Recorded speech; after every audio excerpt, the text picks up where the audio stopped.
নমস্কার, এসকেআর online YouTube চ্যানেলে তোমাদের প্রত্যেককে স্বাগত। অত্যন্ত গুরুত্বপূর্ণ ভিডিও।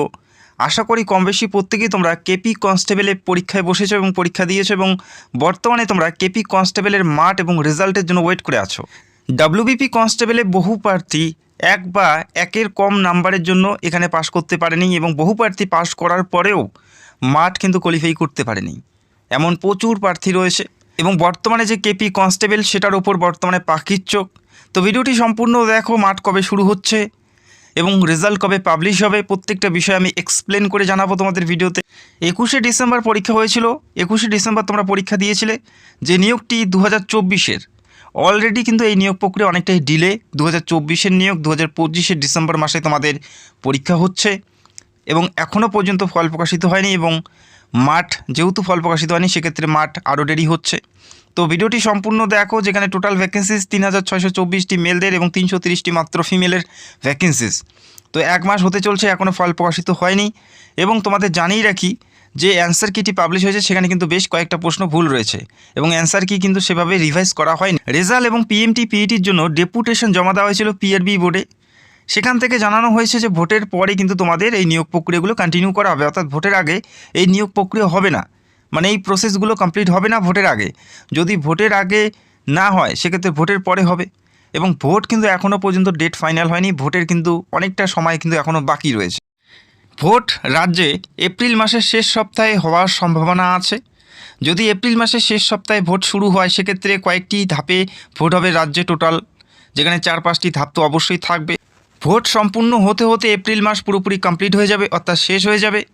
তো তোমাদের রেজাল্ট যদি ভোট এপ্রিলের শেষ সপ্তাহে হয়ে থাকে আর যদি ভোটের পরে যদি তোমাদের ফল প্রকাশিত হয় বা মাঠ হয় সেক্ষেত্রে তোমাদের রেজাল্ট এবং মাঠ সেটা কিন্তু মে মাসে শেষের দিকে হতে পারে।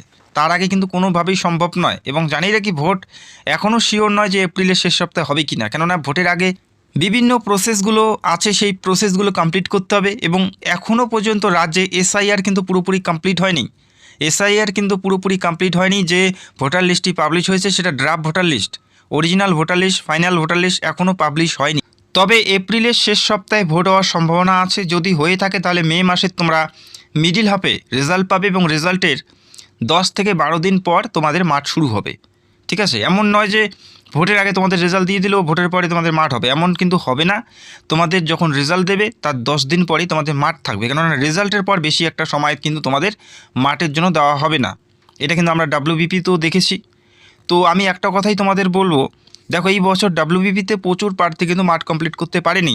এই কারণেই, কেননা রেজাল্টের কয়েকদিন পরে মাঠ শুরু হয়ে গেছিলো এবং প্রচুর প্রার্থী এখানে কিন্তু কোয়ালিফাই করতে পারেনি। বিশেষ করে মেয়েরা যেখানে 18,000 প্লাস প্রার্থী মাঠে ডাক পেয়েছে, তবে সেখানে 4,000 প্লাস প্রার্থী মাঠ কোয়ালিফাই করতে পেরেছে ডাব্লিউবিপি কনস্টেবলে।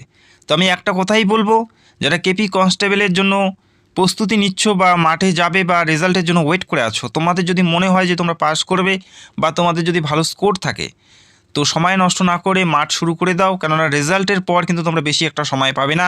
আমি ডাব্লিউবিপি কনস্টেবলের রেজাল্টের আগেও কিন্তু এই একই কথা বলেছি, কিন্তু সেভাবে তোমরা মাঠ শুরু করোনি। ডাব্লিউবিপি কনস্টেবলে আমি বলেছিলাম কাট অফ অনেকটাই কম যাবে, অনেকটাই কাট অফ কম গেছে, কেননা অনেকেই প্রার্থী মনে করেছে যে আমি পাস করতে পারবো না, তার জন্য কিন্তু অনেকেই মাঠ শুরু করেনি। তো আমি বারংবার বলছি কেপিতেও তোমাদের কাট অফ অনেকটাই কম যাবে, কেননা এখানে সিলেকশন প্রসেসের ক্ষেত্রে পিলি পরীক্ষা, তারপরে মাঠ থাকবে, তারপরে মেন পরীক্ষা থাকবে। তো এখানে সিলেকশন প্রসেসের ধাপ কিন্তু বেশি রয়েছে, কেননা এখানে মেন পরীক্ষাও থাকছে, মাঠ থাকছে, সেক্ষেত্রে কাট অফ অনেকটাই কম যাওয়ার সম্ভাবনা আছে।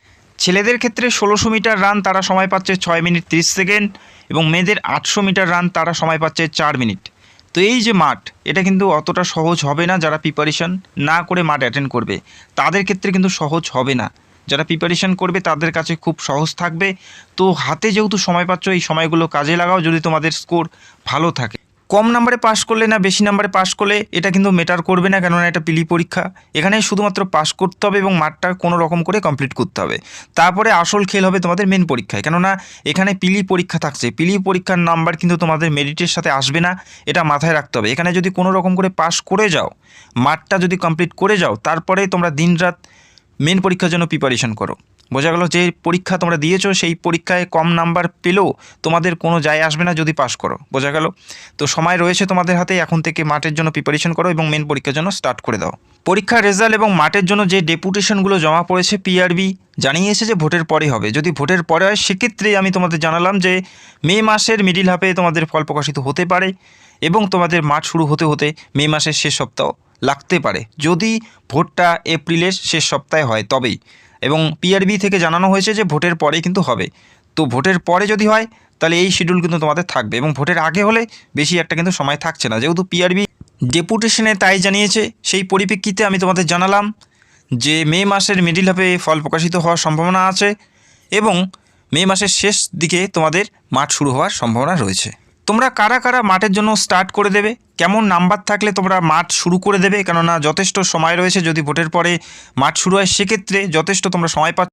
কারা কারা তোমরা মাঠ শুরু করবে এবং কাট অফ কেমন যাবে, কাট অফগুলো কেমন হতে পারে যেটা এক্সপেক্টেড আমি তোমাদের জানিয়ে দিচ্ছি। চাইলে তোমরা স্ক্রিনশট নিয়ে রাখতে পারো। এর থেকে বেশি একটা কম বা বেশি একটা বেশি হবে না। ইউআরের ক্ষেত্রে 49 থেকে 51-এর মধ্যে থাকবে মেল প্রার্থী, ফিমেলের 42 থেকে 44-এর মধ্যেই থাকবে, এর থেকে বেশি কিন্তু হবে না। ওবিসি এর ক্ষেত্রে 42.5 থেকে 45-এর মধ্যে কাট অফ থাকবে মেল প্রার্থী এবং ফিমেলের 38 থেকে 40-এর মধ্যে কাট অফ থাকবে, এর বেশি কিন্তু হবে না। আমি তোমাদের বলে দিলাম, চাইলে তোমরা স্ক্রিনশট নিয়ে রাখতে পারো। ওবিসি বির ক্ষেত্রে 45 থেকে 47-এর মধ্যে থাকবে এবং ওবিসি বি ফিমেলের 41 থেকে 43। এসসি কাস্টের ক্ষেত্রে মেল প্রার্থীদের 42 থেকে 44-এর মধ্যেই কাট অফ থাকবে, এটা কিন্তু 100-র মধ্যে, আউট অফ 100। আর ডাব্লিউবিপিতে ছিল 85-এর মধ্যে, বোঝা গেল। এসসি কাস্টের ফিমেলের থাকবে 37 থেকে 39-এর মধ্যে এবং এসটি প্রার্থী যারা রয়েছে শিডিউল ট্রাইব 38 থেকে 40-এর মধ্যেই কাট অফ ঘোরাঘুরি করবে এবং এসটি প্রার্থী ফিমেলের ক্ষেত্রে 33 থেকে 35-এর মধ্যেই কাট অফ থাকবে, বোঝা গেল। ডাব্লিউবিপিতে যে কাট অফগুলো বলেছি একদম হুবহু মিলে গেছে। তো আশা রাখছি কেপিতে যেটা জানালাম এর বাইরে কিন্তু কাট অফ যাচ্ছে না। তোমাদের প্রাপ্ত স্কোর কত হচ্ছে, তোমরা কোন ক্যাটাগরি থেকে বিলং করো অবশ্যই তোমরা কমেন্ট করে জানাবে। এবং দেখো ডাব্লিউবিপিতে প্রচুর প্রার্থী 0.50 নাম্বারের জন্য বাদ পড়েছে, 1-2 নাম্বারের জন্য বাদ পড়ে গেছে, বা কেউ পাশ করেও মাঠ কমপ্লিট করতে পারেনি। খুবই খারাপ লাগে তাদের জন্য। তো দেখো তাদের উদ্দেশ্যে আমি একটা কথাই বলবো, এই কেপিতেও কিন্তু বহুত প্রার্থী ফেল করবে, এটা তো স্বাভাবিক। তো তাদের উদ্দেশ্যে আমি একটা কথাই বলবো, সামনে 2026-এ এই বছর তোমরা নতুন ভ্যাকেন্সিস দেখতে পাচ্ছ। ডাব্লিউবিপিতে ভ্যাকেন্সিস দেখতে পাচ্ছ 10 থেকে 13 হাজারের, পাশাপাশি ডাব্লিউবিপি এসআইয়ের ভ্যাকেন্সিস দেখতে পারবে, আবগারিতে ভ্যাকেন্সিস দেখতে পাচ্ছ। তো নতুন করে প্রিপারেশান স্টার্ট করে দাও। আমি বারংবার রিকোয়েস্ট করব, যারা ভালো পরীক্ষা দাওনি এই বছর কেপিতে তাদের উদ্দেশ্যে আমি বলছি, যারা অলরেডি ডাব্লিউবিপিতে ফেল করেছো তারা তো প্রিপারেশান স্টার্ট করবেই। যারা কেপিতে ভালো একটা পরীক্ষা দেওনি তো নতুন করে স্টার্ট করে দাও প্রিপারেশান, কেননা সামনে অনেক ভ্যাকেন্সিস রয়েছে। সেই ভ্যাকেন্সিসগুলো কিন্তু তোমাদের হাতছাড়া করা একদমই যাবে না। ভালো কোচিং নাও, সেটা অফলাইন কোচিং চেষ্টা করবে নেওয়ার, অনলাইনের থেকে অফলাইনটা কিন্তু বেস্ট হবে। অফলাইন কোচিং নেওয়ার চেষ্টা করো এবং যথেষ্ট সময় বাড়িতে দাও। ভোট যদি এপ্রিলের শেষ সপ্তাহে হয় সেক্ষেত্রে ফল প্রকাশিত হবে মে মাসের মিডিল হাফে এবং মাঠ শুরু হতে পারে মে মাসের শেষ সপ্তাহের দিকে, বোঝা গেল। তো এই শিডিউল আমি তোমাদের জানিয়ে দিলাম যদি ভোটের পরে ফল প্রকাশিত হয় সেক্ষেত্রে। আর ভোট কিন্তু দেরি হচ্ছে, কেননা বিভিন্ন প্রসেসগুলো এখনও কমপ্লিট হয়নি। তো আশা করি তোমরা বুঝতে পারলে। ভিডিওটি দেখার জন্য অসংখ্য ধন্যবাদ। চ্যানেলে নতুন হলে চ্যানেলকে সাবস্ক্রাইব করো।